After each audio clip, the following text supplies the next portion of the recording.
मुद्दा एक ही है, जो बीजेपी पूरा देश का बेड़ा गर्क कर चुका है उसको बंगाल में घुसने नहीं देंगे। नरेंद्र मोदी एंड कंपनी पूरा देश में जा सकते हैं, सबको हरा सकते हैं, लेकिन बंगाल में हवाई चप्पल पहना हुआ दीदी है, इधर में नहीं होगा। ठीक है, तो बीजेपी पूरा देश को जैसे मोल्ड कर सकता है ऐसे बंगाल को नहीं कर सकता। 21 में हारा, 24 में हारा, 26 में और बुरी तरीके से हारेगा। अरे शुभेंदु खुद सनातनी है क्या? नंदीग्राम में जाकर किसी एक साहबुद्दीन के घर जाकर तीन बर्तन गोश्त खाता था। भगवान राम मंदिर में रहने के भगवान है या फिर राजनीति के स्टेज में आने के लिए?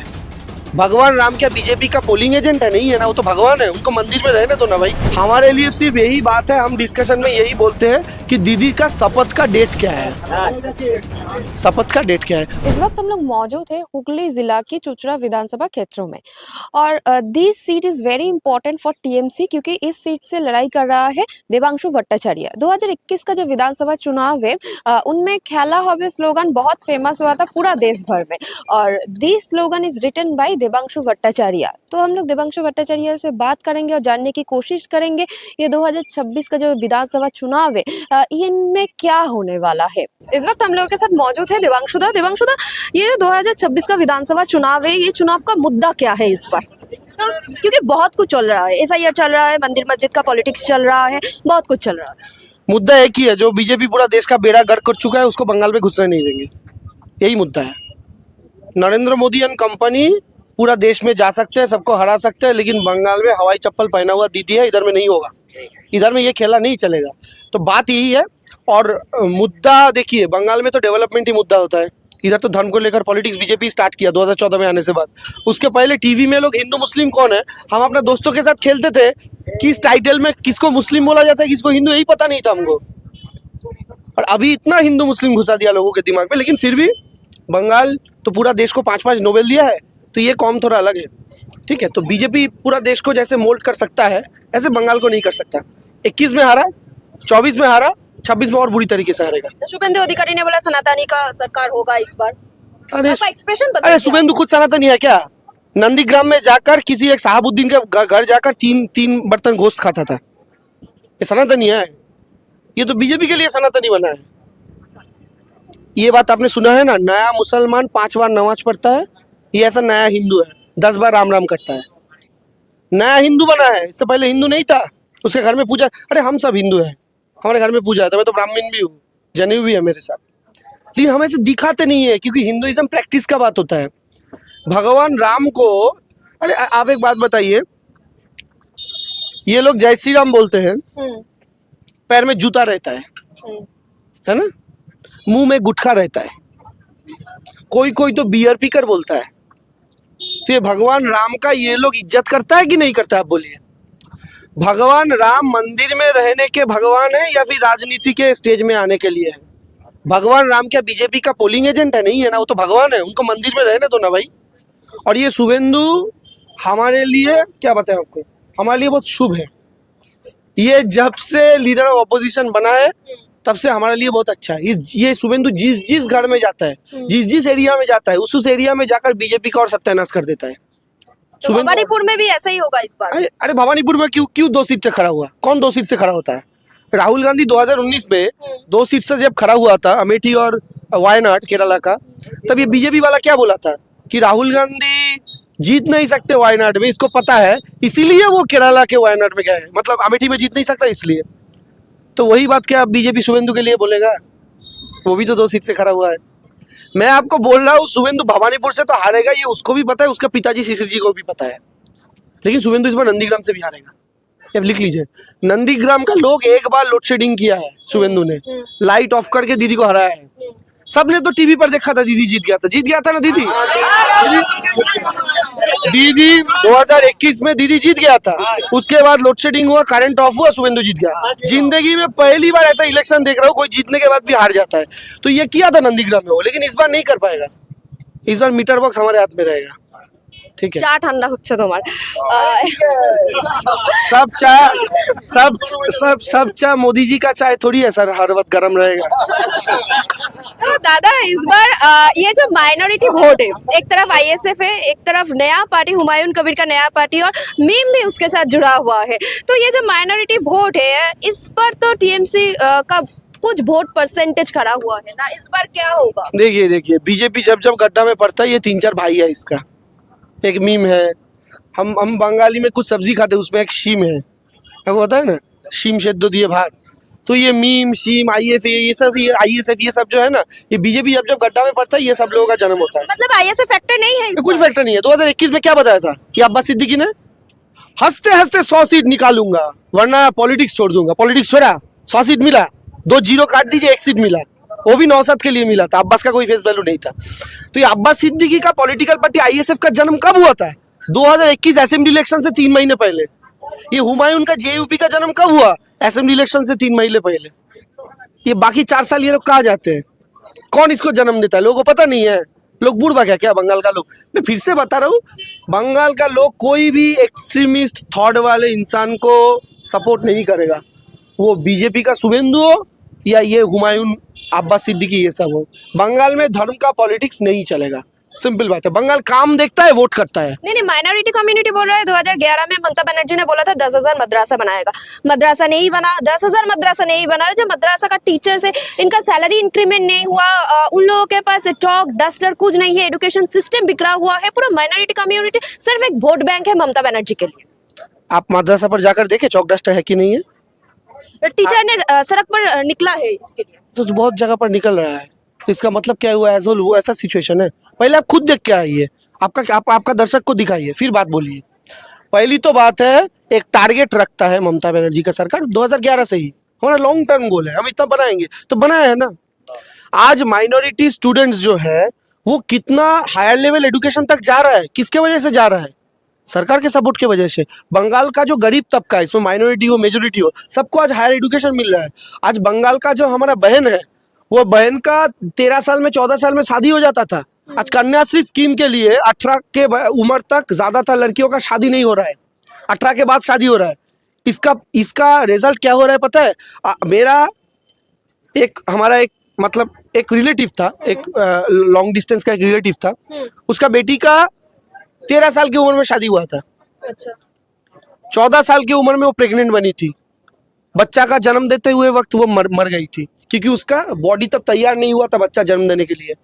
तो ममता बनर्जी कन्याश्री लाया कि 18 साल तक बच्चा को पढ़ाओ, उसके बाद 18 हो जाने के बाद शादी करवाओ, तो ही इसका स्कीम के तहत 25,000 रुपया मिलेगा। इससे गरीब माँ बहन क्या किया, बच्चा को 18 साल तक शादी नहीं दिया, क्योंकि अगर नहीं शादी देगा तो 25,000 मिलेगा। उस 25,000 के लिए 18 साल तक वो बहन पढ़ी। उसके बाद जब उसका शादी हुआ, बच्चा हुआ, माँ भी स्वस्थ रही, बच्चा भी स्वस्थ रहा, और वो जो माँ बनी वो एक शिक्षित माँ बनी, जो अगले 100 साल तक उसका अगला जनरेशन को शिक्षित बनाएगा। ये एक कन्याश्री स्कीम ने बंगाल का डेमोग्राफी, बंगाल का सोशल स्ट्रक्चर बदल दिया है। तो ये सिर्फ एक एग्जाम्पल दे रहा हूँ। ममता बनर्जी का ऐसा स्कीम है, एक स्कीम को लेकर अगर बोलना स्टार्ट करूंगा तो 1.5-2 घंटा 3 घंटा में भी काम नहीं होगा। तो दिस इज विजिबल, लोगों ने ये देखा, ये चेंज देखा। ममता बनर्जी जब पावर में आई थी ना, ये आप लोग सोचते हो दीदी बीजेपी को रोक रहा है, दीदी बीजेपी को रोक रहा है, सबको पता है कैसे रोक रहा है। दीदी बंगाल को डेवलप किया, लोगों के घर में अपना स्कीम्स पहुंचाया, तो ही बीजेपी को रोक पा रही है। और उनका खुद का जो लीडरशिप क्वालिटी है, जो जुझारू स्ट्रीट फाइटर का इमेज है, उससे। तो यही बात है, काम करना पड़ेगा बीजेपी को रोकने के लिए। एज यू सेड काम हुआ, पर ये जो नॉर्थ बंगाल का मामला है, वहाँ पर तो बीजेपी भारी है। इस बार क्या होगा 2026 का चुनाव में, क्या होगा नॉर्थ बंगाल पे? नॉर्थ बंगाल और जंगलमहल में बीजेपी का सबसे बुरा रिजल्ट होगा इस बार। क्यों बुरा रिजल्ट होगा? क्योंकि नॉर्थ बंगाल में बीजेपी का एंटी इनकम्बेंसी सबसे ज्यादा है। नॉर्थ बंगाल एक ऐसा जगह है और जंगलमहल एक ऐसा जगह है, बंगाल में सबसे पहला एंट्री बीजेपी का इसी जोन में हुआ था, तो एंटी इनकम्बेंसी भी ज्यादा होगा ना।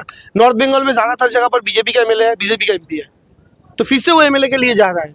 तो लोग तो सवाल पूछेंगे ना, तुम्हारे पास डबल इंजन का बात तुम करते हो, कोचबिहार, जलपाईगुड़ी, अलीपुरदुआर में एमएलए तुम्हारा है, एमपी तुम्हारा है, इसका मतलब एमएलए तुम्हारा, एमपी तुम्हारा, प्राइम मिनिस्टर तुम्हारा, तो ट्रिपल इंजन तो ऐसे ही है। तो ट्रिपल इंजन का नॉर्थ बंगाल में तुम क्या किए हो? कोचबिहार में कितना सेंट्रल गवर्नमेंट का स्कीम लाए हो, अलीपुरदुआर में कितना लाए हो? ये जो एरिया है ना, ये हुगली लोकसभा में आता है। चुचुड़ा में क्या क्या काम होने वाला? हुगली लोकसभा में ये चुचुड़ा असेंबली आता है, इसका एमपी था लॉकेट चटर्जी 2019 से 2024। तो लॉकेट जब जीती थी तो उसी इलेक्शन में मोदी जी फिर से दोबारा प्राइम मिनिस्टर भी बने थे पुलवामा के बाद। इसका मतलब लॉकेट चटर्जी रूलिंग पार्टी का एमपी था।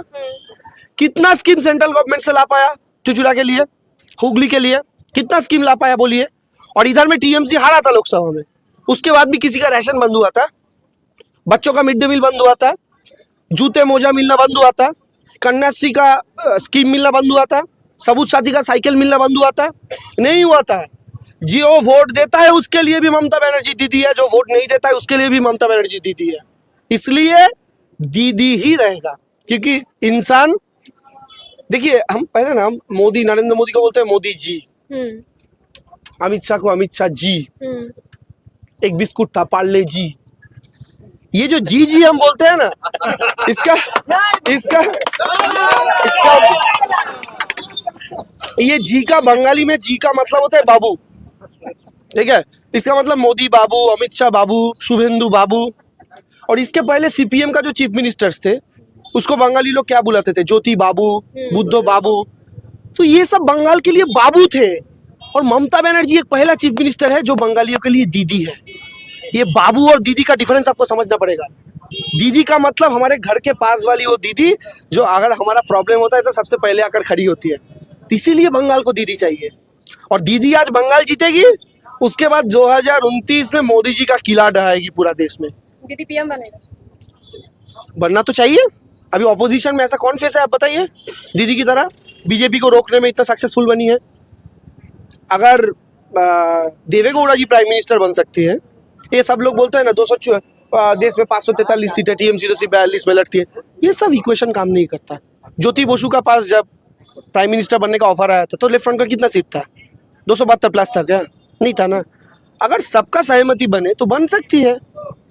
ये बने ना बने ये तो दीदी की मर्जी। वो बंगाल छोड़कर दिल्ली में जाएंगी कि नहीं जाएंगी हमको नहीं पता, लेकिन दीदी रहे, दीदी बंगाल में मुख्यमंत्री रहे या फिर दिल्ली में प्राइम मिनिस्टर बने। लेकिन ये बात तो निश्चित है 2029 में मोदी जी प्राइम मिनिस्टर बन नहीं रहे। ऐसे ही वो दो क्रैश के ऊपर प्राइम मिनिस्टर बने हुए हैं, एक तरफ चंद्रबाबू नायडू, एक तरफ नीतीश कुमार। एक भी पलटी मार दिया तो मोदी जी का चेयर गिरेगा। ठीक है, दीदी किसी के ऊपर खड़ा हुआ नहीं है, खुद का अकेले के दम पर बहुमत से सरकार है और बहुमत से बहुत आगे है। 148 सीट चाहिए, दीदी को 215 है। बहुत बीजेपी तोड़ेगा भी तो तोड़ते तोड़ते जिंदगी खत्म हो जाएगा, नहीं होगा। और इस बार इससे भी ज्यादा सीट मिलेगा। तो ये आप निश्चिंत रहिए बीजेपी का। इसीलिए तो बीजेपी पूरा जोर बंगाल में इसी बार क्यों लगा रहा है? SIR करके, पैसा बंद करके, कुछ भी करके, इतना पुलिस ऑफिसर चेंज कर रहा है बंगाल में, पहले कभी नहीं हुआ। ये सब क्यों कर रहा है? ये इसीलिए कर रहा है क्योंकि बीजेपी को पता है this is the last chance for them to conquer Bengal. और बीजेपी और टीएमसी में एक ही डिफरेंस है, ममता बनर्जी और नरेंद्र मोदी के। ममता बनर्जी के लिए बंगाल है प्यार से जीतने का एक स्टेट, और नरेंद्र मोदी के लिए बंगाल है ईगो। ईगो और प्यार में एक डिफरेंस होता है। मान लीजिए एक लड़का एक लड़की को पसंद करता है, वो लड़का उस लड़की को जाकर बोला आई लव यू, तुम मुझे पसंद हो, मुझसे शादी करो। तो वो लड़की बोली कि मैं तो शादी नहीं कर सकता क्योंकि मैं दूसरा एक लड़का को पसंद करता हूँ। तो लड़का सुना, हंसते हुए घर चला गया, शायद रोया भी घर में जाकर, लेकिन भगवान को बोला वो जिसके पास भी रहे अच्छा से रहे, सुखी रहे, शांति से रहे। ये होता है प्यार। और एक बंदा है, वो एक लड़की को प्यार करता है, लड़की ने बोल दिया मैं तुमको प्यार नहीं कर सकती क्योंकि मैं दूसरा एक को प्यार करता हूँ। वो लड़का घर नहीं जाएगा, दुकान में जाएगा, एसिड खरीद के उसका मुंह में मारेगा। ये वाला है बीजेपी का प्यार बंगाल के ऊपर। अगर तुम मुझे नहीं मिलोगे किसी को मिलने नहीं दूंगा। तो बीजेपी के लिए बंगाल एक ऐसा स्टेट है जो वो कभी जीत नहीं पाया। तो नरेंद्र मोदी के लिए बंगाल इज ईगो। हमने उत्तर प्रदेश जीत लिया, हम बिहार जीत लिया, हम केजरीवाल को हरा दिया, अखिलेश को हरा दिया, तेजस्वी को हरा दिया, पूरा देश हम जीत रहा है। ये बंगाल में क्यों अटक रहा है? बंगाल को जीतना पड़ेगा। ये उसके लिए ईगो है, प्यार नहीं है बंगाल के लिए। सब जीत रहा है, बंगाल क्यों नहीं हम जीत रहे? जैसे एक लड़का होता है ना जिसको क्लासरूम का सारा लड़की उसको पसंद करता है, बोलता है हाँ बहुत डैशिंग बंदा है बहुत, लेकिन क्लासरूम का एक ही अगर बंदी है, एक ही अगर लड़की है, एक ही अगर बहन है हमारा जो उसको पसंद नहीं करता है, उसको उतना भाव नहीं देता है, तो उस लड़के का उसके ऊपर ईगो चढ़ जाता है ना। तो ये है नरेंद्र मोदी का बंगाल के ऊपर ईगो। तो ये उनका ईगो है और दीदी का बंगाल के ऊपर प्रेम है। तो ये प्रेम प्यार वर्सेस ईगो का लड़ाई है, और ईगो हारेगा, प्यार जीतेगा। दादा, ये 2026 का विधानसभा चुनाव आपके लिए कितना इम्पोर्टेंट है? क्योंकि 2024 में लोकसभा जो इलेक्शन था आपने हार का सामना किया था, तो इस बार क्या क्या कैंपेनिंग स्ट्रेटेजी है आपका जीतने के लिए? देखिए पहली तो बात है लोकसभा चुनाव में जानकर ही गया था, बहुत कठिन सीट है। अच्छा। पहली तो बात है तमलुक सीट, उधर में आपको पता है बहुत सारा, हाँ ओपोनेंट स्ट्रॉन्ग था। स्ट्रॉन्ग सा मतलब ऑर्गेनाइजेशन उनका अच्छा है, बीजेपी का अच्छा है, क्योंकि शुभेंदु कैंडिडेट ही नहीं आया अभी तक बीजेपी का। हाँ बीजेपी का कैंडिडेट अभी तक चुचुड़ा में तो नहीं आया। बीजेपी पूरा स्टेट का दे दिया, चुचुड़ा का नहीं दिया, क्योंकि मुझे जो पार्टी कैंडिडेट करेगा ये बीजेपी को भी नहीं पता था, तो मुझे भी नहीं पता था, तो बीजेपी को कैसे पता रहेगा? तो बीजेपी उसी तरीके से उसका क्या बताए, उसका गेम सजा रहा था, स्ट्रेटजी सजा रहा था। तब मुझे कैंडिडेट पार्टी कर दिया तो उसका गेम बिगड़ गया। तो मैं तो अभी सोच रहा हूँ कि किसी ने एक जर्नलिस्ट मुझको बताया कि मिठुन चक्रवर्ती को वो लोग ला सकते हैं इधर। तो टफ होगा इफ मिठुन चक्रवर्ती। टफ होगा? अरे 4 साल मुंबई जाकर बैठा रहता है। आप लोगों को क्या लगता है टफ होगा? कुछ नहीं होगा, जीरो मिलेगा, जीरो मिठुन चक्रवर्ती। तो मिठुन नहीं, देखिए मिठुन दा को बंगाल के लोग टीवी में देखना जरूर पसंद करते हैं, लेकिन मिठुन दा तो मुंबई का रहने वाले हैं। आप एक बार वो बोलता है कि तो मिठुन दा का प्रॉब्लम क्या है? आप देखेंगे मिठुन दा हर इलेक्शन से पहले बीजेपी का स्टेज में दिखता है। 21 से पहले आया था, इलेक्शन हार गया, 5 साल के लिए वैनिश। फिर अभी 26 से पहले आया है, 24 से पहले। और मिठुन दा ड्रेस भी कैसा पहनता है, गरम के टाइम में कंबल वंबल लगा के, अरे बाप रे, मुझे तो उनको देखकर गरम लगता है। मतलब कैमियो एंट्री होता है। हाँ वही बात है। तो मिठुन दा आएगा तो देखिए, मैं जर्नलिस्ट से सुना इसलिए बोला, मिठुन दा आए, नरेंद्र मोदी खुद खड़ा हो, नरेंद्र मोदी खुद भी आएगा तो चुचुरा में टीएमसी जीतेगा। अच्छा, नरेंद्र मोदी खुद भी कैंडिडेट होगा तो चुचुरा में टीएमसी जीतेगा, ये बात फिक्स है। चुचुरा में टीएमसी जीत गया है, दीदी चौथी बार मुख्यमंत्री बन चुकी है, 220 से ज्यादा सीट लेकर बन चुकी है। ये सब ऊपर वाला ने लिख दिया है, इसको कोई मिटा नहीं सकता, कोई मिटा नहीं सकता, किसी के पास इतना पावर नहीं है। दीदी बन चुका है चौथी बार मुख्यमंत्री। दैट मींस खेला होबे। खेला हो गया है इस बार, खेला हो पहले- गया है? पहले- उससे पहले खेला पिछले बार खेला होबे बोला था, इस बार खेला हो गया है। हमारे लिए सिर्फ यही बात है, हम डिस्कशन में यही बोलते हैं कि दीदी का शपथ का डेट क्या है, शपथ का डेट क्या है, बाकी सब तो फिक्स्ड है, बाकी सब तो फिक्स्ड है। थैंक यू दादा, थैंक यू।